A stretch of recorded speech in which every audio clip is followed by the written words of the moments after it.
Welcome to my latest news update and analysis of the Israel-Iran war, now on day 10. Stay with me as I try to bring you another selection of the most important news of the conflict and my own analysis.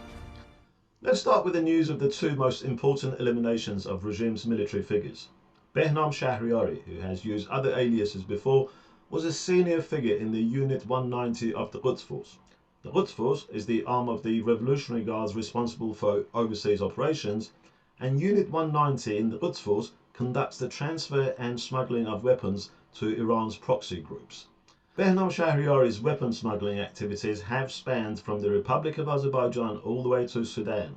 Next prominent figure was Saeed Izzadi, the head of the Palestine division of the Quds Force, which was responsible for arming and financing the Palestinian groups specifically.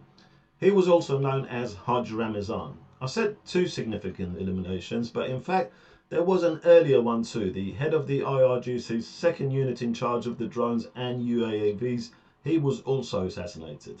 Iran also continued to launch missiles at Israel, targeting Haifa and Beersheba.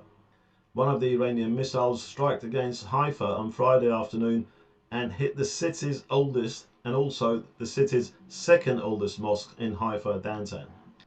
The strikes damaged the Masjid al-Saghir, built in 1761, and the Al-Jarina Grand Mosque of Haifa, built in 1775. So when Iranian shot the missile, they don't ask you if you are Muslim, if you are Jewish, if you are Christian, if you are anything. They attacked everyone in this country. You would think the news of the Islamic Republic of Iran's missiles hitting two ancient mosques in Israel would be the front news headlines. But the mainstream media seems to have other agendas and interests, which is why it's important for the likes of my YouTube channel to continue. So please like, share and subscribe and leave your comments.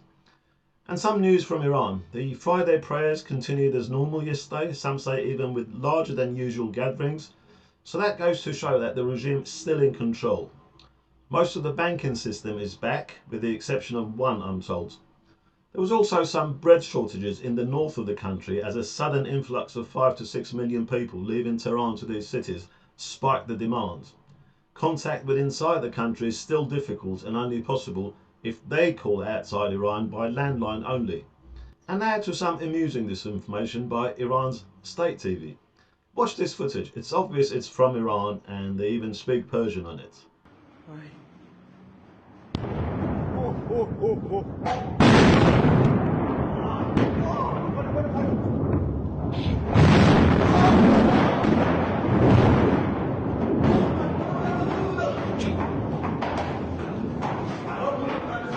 Now watch the state TV showing the same clip, claiming it was in Israel and gloating at the damage it has inflicted against Israel.